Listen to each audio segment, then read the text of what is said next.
ساری لڑکیاں حیران تھیں، یہ ورشے کی اچانک شادی، اور وہ بھی کس کے ساتھ؟ کہاں اتنے امیر گھر کی لڑکی اور لڑکا کون سا ہے؟ بہت سی انکہی باتیں سب کی آنکھوں میں سوال بن کر چمک رہی تھیں، مگر دادی نے شیر بخت کی ماں کو اچھے سے سمجھا دیا تھا۔ وہ اتنی آسانی سے سمجھنے والوں میں سے نہیں تھی، پر اس وقت شیر بخت نے یہی شکر ادا کیا کہ وہ بغیر غصہ کیے ورشے کے استقبال کو کھڑی تھی۔ لڑکیوں نے اتنی رات ہونے کے باوجود تھوڑا گھڑا بجا کر خوشی کا اظہار کیا۔ چائے پانی کا انتظام کیا گیا تھا۔ سردار اور دادی کے کہنے پر جلدی سب لوگ صبح آنے کا وعدہ کر کے وہاں سے نکل آئے۔ سارا قافلہ ایک ٹولے کی شکل میں نکلا تھا۔ سب سے آگے زینی یالے کی باہوں میں باہیں ڈال کر چل رہی تھی۔ دادی کو ڈرائیور کے ساتھ گاڑی میں آگے بھیج دیا گیا تھا۔ لڑکیوں کے ساتھ باتوں لطیفوں کے باوجود یالے کی توجہ سب سے پیچھے دوسروں سے فاصلہ رکھ کر چلتے دو افراد کی جانب چلی گئی۔ سردار کے ساتھ ایک لڑکی باتیں کرتی ہوئی چل رہی تھی، کبھی اس کا کہکا گونجتا، کبھی سردار کا۔ یالے نے تیسری دفعہ گردن موڑ کر دیکھا، جو تو زینب نے تعارف کروانا مناسب سمجھا۔ اس کے ساتھ اس کی منگیتر ہے، جو میری پھوپھی کی بیٹی بھی ہے، اس کا نام سدرا ہے، پروفیسر ہے، اسلام آباد میں سرکاری یونیورسٹی میں پڑھاتی ہے، اور تم سے ملواؤں۔ یالے نے اس کا بازو کھینچ کر وہیں منع کر دیا۔ ارے اسے اس وقت ملنا ضروری نہیں ہے، کل شیر اور ورشے کا ولیمہ ہے، تب مل لوں گی۔ آج تو میں حد سے زیادہ تھکی ہوئی ہوں، اتنی ٹینشن رہی کل رات سے۔ ہاں ہاں، اوروں کی بڑی فکر ہے، اپنی دوست کی خبر تک نہیں لی۔ غضب خدا کا، میری کل بات پکی ہوئی، تمہیں کوئی خبر بھی ہے؟ مجھے مبارکباد تک نہیں دی، مر ہی جائے ایسی دوست۔ یالے نے اس کو اپنے ساتھ لگا لیا، ایک بازو اس کے کندھے میں ڈال کر چلنے لگی۔ میری پیاری سی زینو، تمہارے لیے تو جان بھی قربان ہے۔ بس کل یہی پروگرام تھا، پر صبح ادھر جانا پڑا، مگر میں تمہارے اور ایبک کے لیے اتنی خوش ہوں، بتا نہیں سکتی ہوں۔ تم دونوں کی جوڑی ایک دم شاندار ہے، میری دعائیں ہمیشہ تم لوگوں کے ساتھ رہیں گی۔ تھینک یو، پر ایسی سوکھی پھوکی سی مبارکباد مجھے نہیں چاہیے۔ تم مجھے میری شادی کی خوشی میں اچھا سا ڈنر کرواؤ گی۔ صدقے جاؤں، شادی تمہاری ہوگی اور ڈنر مجھے کروانا پڑے گا، پر مجھے منظور ہے، کروا دوں گی ڈنر، بلکہ اپنے ہاتھوں سے بنا کر تم دونوں کو انوائٹ کروں گی۔ ہاں، کتنا ہی اچھا ہو جو تمہارا کالیہ بھی آ جائے یا تمہیں لے جائے۔ یالے خاموش ہو گئی۔ زینب نے اس کا ہاتھ دبا کر متوجہ کیا۔ اچھا اداس تو نہ ہو، اللہ کرے تو شاید وہ آ ہی جائے۔ وہ کبھی نہیں آئے گا، کیونکہ زینی وہ مجھے پسند نہیں کرتا ہے۔ کیا یہ بات اسے خود تم سے کہی؟ نہیں، پر اس کے انداز سے تو ایسا ہی لگتا ہے۔ چھوڑو یہ باتیں، مجھے ہاجرہ نظر نہیں آئی، وہ کہاں ہے؟ جس وقت سردار کا فون آیا وہ سونے کو لیٹ گئی تھی، اس لیے نہ ہی اسے علم ہے نہ میری دونوں پھپھوں کو۔ تم تو ان لوگوں سے ملی بھی نہیں ہو۔ کل انشاءاللہ ملوں گی۔ چلو ٹھیک ہے، کل صبح میں بازار کا چکر لگا کر ورشے کے لیے کپڑے وغیرہ بھی لینے جاؤں گی۔ چلنا ہوا تو صبح 6 بجے گھر آ جانا، بلکہ ایسا کرو آج ادھر ہی سو جاؤ۔ نہیں زینی، تمہارے مہمان آئے ہوئے ہیں، اس طرح اچھا نہیں لگتا۔ کیا اچھا نہیں لگتا؟ تم تو اب ہماری فیملی ہی ہو۔ چلو شرافت سے میرے ساتھ اندر، اچھی سی کافی بنا کر پلاتی ہوں، ساری تھکن اتر جائے گی۔ کیا کافی سے روح کی تھکن بھی اتر جاتی ہے؟ آج تجربہ کر دیکھتے ہیں، اگر کافی سے نہ اتری تو لوڈو کی ایک گیم ٹرائی کریں گے، شاید اس سے فرق پڑ جائے۔ نہیں تو کالیہ کا نمبر ہی ملا کر دیکھ لیں گے، کیا پتا آج کال اٹھا لے۔ ہاں، جس کو الہام ہوگا نا کہ زینی کال کر رہی ہے تو کیوں نہیں اٹھائے گا۔ ہاں بھائی، اس کی اکلوتی سالی ہوں۔ دونوں ہنستے ہوئے گھر کے اندر آ گئیں۔ لڑکیاں بارڈن سمیت ہاسٹل کی جانب بڑھ گئیں، جبکہ سردار اپنی منگیتر کے ساتھ گپے لگاتا بھی بہت پیچھے تھا۔ کمرے میں فرنیچر کے نام پر صرف ایک پلنگ پڑا تھا، یا وہ اسٹول جس پر اس کی ساس اس کے لیے دودھ کا گلاس رکھ کر سونے چلی گئی تھی۔ بیڈ کے اوپر گہرے رنگوں کی صاف ستھری رلی پڑی تھی۔ ایک سرہانہ دھرا ہوا تھا، کنکریٹ کا سادہ سا فرش، سیمنٹ ہوئی بغیر روغن کی دیواریں۔ کمرے کے وسط میں دروازے کے عین اوپر چمکتا 60 واٹ کا بلب اس وقت روشن تھا۔ کمرے کے دروازے کا ایک پٹ کھلا جبکہ دوسرا بند تھا۔ باہر سے بھی اندھیرا ہی جھانک رہا تھا۔ تھوڑی دیر پہلے یہاں پر اتنا شور و رونق تھی، مگر اس وقت خاموشی کا راج تھا۔ کبھی کبھار برتن رکھنے اٹھانے کی آواز آ جاتی۔ پلنگ کی پوینتی پر وہ ایسے بیٹھی ہوئی تھی جیسے کسی بھی وقت اٹھ کر بھاگ جائے گی۔ اس کمرے میں تو کلاک بھی نہ تھا جسے وقت ہی دیکھ پاتی، مگر یہ پکا تھا کہ صبح کے 2-3 کا وقت ہے۔ پھر بھی ایک بات حیران کر رہی تھی۔ وہ اپنی جگہ سے اٹھ کر دروازے کے پاس آئی۔ دروازہ بند کرنے کی نیت سے پٹ تھاما ہی تھا جب نظر سامنے کوٹ گئی۔ دروازے سے تھوڑے فاصلے پر اوپر جانے والی سیڑھیوں پر شیر بخت بیٹھا ہوا تھا، وہ جو گھٹنوں میں سر دیے بیٹھا تھا۔ قدموں کی آواز پر دھیرے سے سر اٹھایا۔ دروازے سے سر نکال کر وہ لڑکی حیرت سے اس کو دیکھ رہی تھی۔ سرخ مہنگا میکسی ٹائپ جوڑا دوپٹہ اس نے گلے میں سامنے کو پھینک رکھا تھا۔ کھلے ہوئے بال کندھوں پر دونوں طرف آگے کو گرے تھے۔ سرخ لپسٹک اس وقت نام کو رہ گئی تھی۔ وہ لب بھینچے کتنی دیر اس کی آنکھوں میں دیکھتا چلا گیا۔ ورشے نے اس کی لال سرخ ہوتی نظروں کا مقابلہ کرنا چاہا، بھلا وہ کیوں ہار مانتی، وہ بھی شیر بخت سے؟ مگر اس پر شیر بخت کی آنکھوں میں جاگنے والی سنجیدگی نے ورشے کی ریڑھ کی ہڈی میں سرد لہر دوڑا دی۔ ڈر کر اس نے اپنی نظر پھیر لی، بلکہ 2-4 قدم کا فاصلہ مٹا کر باہر آ کر اس کے برابر سیڑھیوں پر بیٹھ گئی۔ شیر بخت کی نظریں اب بھی دروازے پر ہی ٹکی ہوئی تھیں۔ بڑی دیر تک دونوں کے درمیان خاموشی چھائی رہی۔ اگر تم مجھ سے کچھ کہنا یا پوچھنا چاہتے ہو کہہ سکتے ہو، میں تمہارے ہر سوال کا جواب دینے کو تیار ہوں۔ شیر بخت کی نظریں دروازے سے ہٹ کر سامنے فرش پر بیٹھ گئیں۔ کیا واقعی یہ شادی ہوئی ہے یا کوئی مذاق؟ ورشے نے نظر موڑ کر اسے دیکھا. میری طرف سے شادی ہی ہوئی ہے. اپنا حال صرف تم خود ہی بہتر بتا سکتے ہو. میری تو بات ہی نہ کرو. تم میری اوقات سے باہر کی بات ہو. تھی اب نہیں ہوں. اب میں تمہارے علاوہ اس دنیا کے ہر مرد کی اوقات سے باہر ہوں. دل اتنی جلدی تو نہیں بدلتا. تمہاری باتوں سے ایسا کیوں لگ رہا ہے جیسے تم اس رشتے سے خوش ہو؟ وہ دھیمے سے مسکرائی. اسی وقت شیربخت نے اسے دیکھا تھا. دل اس کو یوں لگا جیسے اس کا دل اور گھر اس لڑکی کے چہرے کی روشنی سے بھر گیا ہو. میں نے اپنے بابا سے وعدہ کیا تھا. وہ جو بھی میرے حق میں فیصلہ کرتے مجھے قبول تھا. البتہ تم تو میرے خواب و خیال میں بھی نہ تھے. اس کو نصیب کہتے ہیں یا پھر اس کو زندگی کہتے ہیں جس میں اپنے آنے والے کل کی آپ کو کوئی خبر نہیں ہے. پر ورشے تم سوچ لو, میں ایک ناکام انسان ہوں. میرا باپ مجھے اپنی اولاد تک نہیں مانتا. جیب میں میرے پھوٹی کوڑی نہیں ہے. جتنے کا تم جو ایک جوڑا پہنتی ہو اتنے میں میرا مہینے کا خرچ چلتا ہے. پہننے اوڑھنے کا مجھے کوئی ہنر نہیں ہے. تعلیم میری واجبی بھی نہیں ہے. نوکری جو میں کر رہا ہوں وہ تمہارے خاندان کے مقابلے میں تمہاری نوکروں سے بھی گئی گزری ہے. میرا ماں اپنے بیٹے کو بھی مشکل سے برداشت کرتا ہے. ہو سکتا ہے وہ تمہیں بھی باتیں سنا جایا کرے کیونکہ وہ عادت سے مجبور ہے. مجھے اس کی کوئی بات برا نہیں لگتا. یہ میرا حقیقت ہے. یہ میں ہوں. تمہارا ساری زندگی کا سوال ہے. میں عورت پر زبردستی اپنی مرضی ٹھونسنے کے حق میں نہیں ہے. خاص طور پر اگر میاں بیوی میں سے ایک بھی اپنی زندگی سے ناخوش ہوتا ہے تو اس کا خمیازہ اس کی نسلوں کو بھگتنا پڑتا ہے. اس کی سب سے بڑی مثال تمہارے سامنے موجود ہے. میں کبھی بھی اس دنیا میں ایک اور شیربخت لانے کا باعث بننا نہیں چاہتا. ورشے نے اس کے منہ پر اپنا کانپتا ہوا ہاتھ رکھ کر اس کو چپ ہونے پر مجبور کر دیا. دونوں نے ایک دوسرے کو غور سے دیکھا. شاید پہلی دفعہ دیکھا. ہاں, یقیناً پہلی دفعہ دیکھا تھا. وہ جس کو آج تک ایک بدھو سمجھتی آئی تھی, پاگل سا لڑکا, گندا میلا سا, یہاں وہاں آتا جاتا رستے میں دکھائی دیتا تھا. وہ تو اندر سے کس قدر گہرا نکلا. واقعی زندگی بڑی عجیب ہے. جو آدمی مجھے قبول نہیں تھا, میں نے اپنے بابا کے سامنے اس سے نکاح کرنے سے انکار کر دیا تھا. اگر مجھے تم سے شادی پر بھی انکار ہوتا تو میں نکاح کے لیے ہاں نہ کرتی. تم سر غازان کی پسند ہو. انہوں نے تمہیں میرے لیے چنا ہے. میرے بابا نے اپنی مرضی سے مجھے تمہارے ساتھ بھیجا ہے. میرے بابا اور سر غازان میرا برا چاہ ہی نہیں سکتے. اب اگر تم مزید یہاں بیٹھ کر خود کو بیچارہ اور پتہ نہیں کیا کچھ ثابت کرنا چاہتے ہو تو اپنا کام جاری رکھو. مجھے تو نیند آ رہی ہے. پچھلے 2 دن ٹینشن میں ایک پل آنکھ لگی ہوئی تو ڈراؤنے خواب ہی آتے رہے. اس لیے میری جانب سے شب بخیر. شیربخت نے حیرت سے ورشے کو جاتے ہوئے دیکھا. پھر تیزی سے اٹھ کر اس کے پیچھے آیا. تم تو بڑا بے مروت بیوی ہے. ایک دفعہ جھوٹے منہ نہیں کہا کہ ٹھنڈ میں کیوں بیٹھے ہو, اندر چلو. ورشے کے چہرے پر مسکراہٹ دوڑ گئی. یالے زینب کے ساتھ گھر میں داخل ہوئی تو اندرونی بیٹھک سے باتوں کی آوازیں آ رہی تھیں. وہ لوگ بھی سیدھی ادھر کو ہی آ گئیں. دروازے کے بالکل سامنے حاجرہ کو بیٹھا دیکھ کر یالے نے چھوٹتے ہی کہا, زینی تو کہہ رہی تھی تم سو رہی ہو. ہاں, اس کو جب کہیں گھومنے کے لیے نکلنا ہوتا ہے یہ مجھے سلا کر ہی جاتی ہے. بکو مت, خود ہی تو فرمایا تھا میں بڑی تھکی ہوئی ہوں, آرام کروں گی. آرام کرنے کو کہا تھا. اب میں نے یہ تو نہیں کہا کہ اچانک سے کوئی دلہن آ جائے تو میں دیکھنے بھی نہیں جا سکتی. دلہن ہو بھی میری جگری یار ورشے.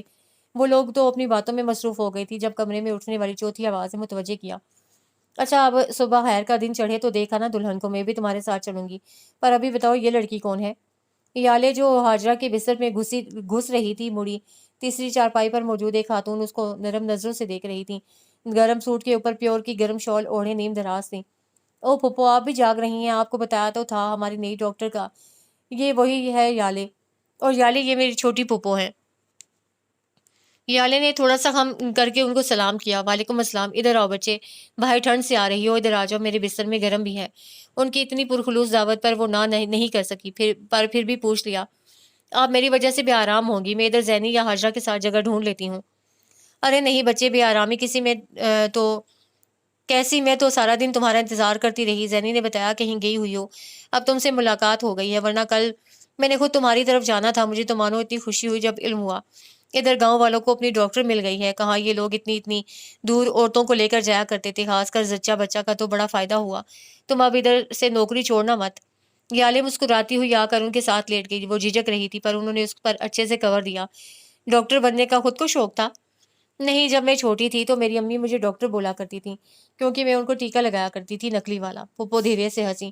اب تو امی بڑی خوش ہوتی ہوں گی, بیٹی اصل میں ڈاکٹر بن گئی ہے. یالے کے چہرے پر اداسی چھا گئی. پھپھو, میرے امی ابو کی وفات میرے بچپن میں ہی ہو گئی تھی. یالے کو ان کے چہرے پر اپنے جذبات ہی لکھے ملے. ہائے یہ ظالم موت کیسے کیسے چہرے کھا گئی. یالے کو ان کی آنکھوں میں نمی تیرتی محسوس ہوئی. اس نے موضوع بدل دیا. آپ کا تعلق کہاں سے ہے؟ میں ڈسکا ہوتی ہوں, سیالکوٹ کے پاس. ہاں میں جانتی ہوں, ایک دفعہ ہمارے اسکول کا ٹرپ گیا تھا ڈسکا اور سیالکوٹ کے درمیان میں فٹ بال بنانے والی ایک فیکٹری میں. ہاں, اس طرف ایسی بہت ساری فیکٹریاں ہیں. تمہارا شوہر کیا کرتا ہے؟ جالے کی زبان لڑکھڑا گئی۔ زینب فوراً مدد کو آئی۔ پھپھو بتایا تو تھا ان کے میاں باہر ہوتے ہیں۔ ہاں کیسا مرد ہے، اتنی پیاری ڈاکٹر بیوی کو چھوڑ کر باہر بیٹھا ہوا ہے، کاش یہ مجھے پہلے مل جاتی، اور کاش میرا اگر کوئی بیٹا ہوتا تب میں تمہیں اس کے لیے تمہارے وارثوں سے مانگ لیتی۔ کس کا بیٹا نہیں ہے؟ اندر داخل ہوتے سردار نے براہ راست اپنی پھوپھی سے سوال کیا۔ میرا؟ تو میں کس کا بیٹا ہوں؟ تم میرے ہی بیٹے ہو، تو پھر ایسا کیوں کہا کہ کاش میرا کوئی بیٹا ہوتا؟ توبہ ہے، تم تو نہ بس زبان ہی پکڑ لیتے ہو۔ میں تو بس جالے کو کہہ رہی تھی کاش میرا کوئی بیٹا ہوتا تو میں اس کے لیے اس کو مانگ لیتی۔ پھوپھی یہ خاتون شادی شدہ ہیں؟ ہاں مجھے علم ہے، تم ابھی تک گھوم کیوں رہے ہو؟ کیا سونا نہیں ہے؟ ہاجرہ اور زینی جانتی تھی کسی نہ کسی کام سے اٹھانے کے لیے ہی آیا ہے۔ دونوں نے بستر میں منہ دے کر آنکھیں موند لیں، جبکہ یالی اپنا دوپٹہ ٹھیک کرتی اٹھ کر بیٹھ گئی تھی۔ اب سونے کا وقت نہیں ہے، سدرا نے واپس جانا ہے۔ صبح 6 بجے اس کی اسلام آباد کی فلائٹ ہے، ابھی اس کو لے کر ایئرپورٹ کے لیے نکلنا ہے۔ اتنی رات کو جاؤ گے؟ اپنا بھی کچھ کبھی خیال کر لیا کرو، ادھر سے آتے ہو ادھر نکل جاتے ہو۔ سدرا 10-11 بجے کی کوئی فلائٹ ڈھونڈ لیتی، اب رات کے 3 بجے جانا مجھے بالکل اچھا نہیں لگ رہا۔ اس کو بولو یہ فلائٹ کینسل کروا کر دن کے وقت کی کروا لے۔ وہ دیوار کی جانب لگے صوفے پر ٹانگ رکھ کر بیٹھ گیا۔ گرم چادر اچھی طرح لپیٹی ہوئی تھی۔ آپ کا نا اتنا چڑی دل جتنا دل ہے، میں اکیلا تھوڑی ہوں گا، سدرا میرے ساتھ ہوگی۔ واہ، سدرا کا نام تو ایسے لے رہے ہو جیسے وہ کمانڈو بچی جیمز بانڈ کی جانشین ہے، مکڑی دیکھ کر تو اس کی چیخیں نکل جاتی ہیں۔ جی یہ جواب زینی کی طرف سے آیا تھا۔ لڑکیوں کو ایسا ہی نازک ہونا چاہیے، یہ نہیں تم اور تمہاری دوست کی طرح ہو، ایک مکے مار مار کر اگلے کو ہلاک کرنے والی، دوسری تانے مار مار کر زخمی کرنے والی۔ کس دوست کی بات کر رہے ہو؟ زینب کے سوال پر سردار کے چہرے پر بڑی شرارتی مسکراہٹ ابھری تھی۔ وہی جو میری بہن نہیں ہے۔ کمرے میں ہاجرہ اور زینب کے کہکے گونجے۔ تبھی سدرا ایک ٹرے میں 4-5 کپ لے کر اندر آئی، ساتھ میں ایک پلیٹ میں چاکلیٹ کیک رکھا تھا۔ بڑے کہکے مارے جا رہے ہیں، سدرا کے کہنے پر ہاجرہ بولی۔ سدرا آپ ہی میرے بھائی پر نظر رکھا کریں، آج کل ان کو بڑے مذاق سوچتے ہیں۔ اس آدمی کی بات کر رہی ہو؟ یہ دنیا کا بدذوق انسان ہے۔ یہ بتاؤ کون کون کافی کے موڈ میں ہے؟ ہاجرہ نے کافی پکڑ لی، جبکہ زینی نے نعرہ لگایا، مجھے اور پھپھو کو بس کیک دے دیں، کیونکہ ہمیں کافی پینے کے بعد نیند نہیں آتی۔ البتہ یالے کو میں کافی پلانے کے وعدے پر لے کر آئی تھی، اس کو 2 کپ دیں۔ ہاں تاکہ یہ خود تو خواب خرگوش کے مزے لوٹے اور میں جا کر ہیر گاتی رہوں۔ ڈاکٹر یالے، آخر آپ سے ملاقات ہو ہی گئی۔ سدرا نے ٹرے میز پر رکھنے کے بعد یالے کی طرف ہاتھ بڑھایا۔ یالے نے خوش دلی سے ہاتھ تھام لیا۔ سدرا آپ سے مل کر خوشی ہوئی ہے، آپ کے بارے میں زینی نے بتایا تھا۔ اچھا، پھر تو یقیناً کچھ الٹا ہی بتایا ہوگا۔ سدرا نے اس کا کپ بڑھایا جسے یالے تھامتے ہوئے بولی، نہیں برا تو کچھ نہیں کہا، صرف یہی بتایا کہ آپ کی شادی سردار سے ہونی ہے، میرا مطلب ہے آپ کی منگنی کے بارے میں بتایا تھا۔ یالے سدرا کے رد عمل پر پریشان سی ہو گئی، جس نے اپنے ماتھے پر ہاتھ مار کر شکایتی انداز میں اپنی خالہ کو مخاطب کیا۔ سن رہی ہیں؟ اب اس زینی کی بچی نے کسی دن میرے ہاتھوں ضائع ہو جانا ہے۔ امی کے کان میں بات جانے کی دیر ہے، وہ شروع ہو جائیں گی، شادی کر لو کی شادی گردان کو۔ ہاں تو تم لوگوں نے بھی تو ہادی کی ہوئی ہے، شادی کی یہی ایک عمر ہے، پھر کیا بڈھے ہو کر کرنی ہے؟ اور شادی سے یاد آیا، اب ان کا مخاطب سردار تھا۔ تم جانتے ہو نا اتنی دور کا سفر کر کے میں روز روز تو یہاں آ نہیں سکتی ہوں، ادھر تمہارے انکل کا گزارا نہیں ہوتا، ابھی 6 ماہ بعد آئی ہوں، 2 دن نہیں ہوئے اور پیچھے سے فون پر فون آ رہے ہیں، تو میں نے یہ کہنا تھا بہانے سے سب جمع ہے، زینی کا بھی کر کے کام ختم کرو، رشتہ کر دیا ہے، خیر سے شادی بھی تو ایک دن کرنی ہی ہے، تو میری خوشی پر ابھی کر دو، بچے اپنی زندگی اکٹھے خوشی گزاریں، ایبک بیچارہ بھی اکیلا ہوتا ہے، اس کے گھر بھی کوئی کھانا بنانے والی ہو۔ سردار کی بجائے جواب زینی کی جانب سے آیا، میری بھولی پھوپھی وہ کوئی بیچارہ و غیر نہیں ہے، خود کھانا بنانا جانتا ہے، میں اس کی باورچی ہرگز نہیں ہوں۔ باورچی نہیں، بیوی تو بننے جا رہی ہونا، اور بیوی باورچن دھوبن استانی نرس سب کچھ ہوتی ہے۔ آپ مجھے ڈرا رہی ہیں، ایسا نہ ہو میں انکار ہی کر دوں۔ آپ کی دفعہ سردار بولا تھا، پھپھو اگر آپ کی یہی خوشی ہے تو میں کل ورشے لوگوں کے ولیمے پر ہی اس کا نکاح رکھ دیتا ہوں، اس کی سسرال تو ایک فون کال کی منتظر بیٹھی ہے، دن چڑھنے سے پہلے وہ لوگ ادھر ہوں گے۔ میں تو کہوں گی یہ بہت اچھا کام ہوگا، باقی تم آپا اور دادی سے پوچھ لینا ان کی کیا رائے ہے۔ جیسے کہ میری شادی کی بات ہو رہی ہے، اس لیے میں یہ کہنا چاہتی ہوں میری سسرال کو دن چڑھنے سے پہلے یہاں آنے کا نوٹس دے کر ان کے طوطے نہ اڑائے جائیں۔ کسی نے نہانا دھونا ہوتا ہے، کپڑے وغیرہ استری کرنے والے ہوتے ہیں، اس لیے کہا جائے کہ دن کے 11-12 بجے تک آرام سکون سے آ جائیں۔ سب کی ہنسی بڑی بے ساختہ تھی، جالے کو اچھو لگتے لگتے بچا، چلو سدرا جی آپ کی فلائٹ کینسل، البتہ تم لوگ ارجنٹ شاپنگ کے لیے تیار ہو جاؤ، نعمان کو فون کر دیتا ہوں، وہ تم لوگوں کو جہاں سے چاہو گی شاپنگ کروا دے گا، ادھر سے دن کے وقت ڈرائیور لے جائے گا۔ اور پھپھو پھر پرسوں کا دن پکا ہے، میں تو اب آرام کرتا ہوں، صبح انتظامات وغیرہ دیکھ لوں گا، اماں اور نوشی پھپھو کو بھی بتا دیجیے گا۔ اتنی نجی گفتگو یالے بس خوشی سے اپنا کافی کا کپ ختم کرنے میں مصروف رہی۔ سردار کمرے سے چلا گیا۔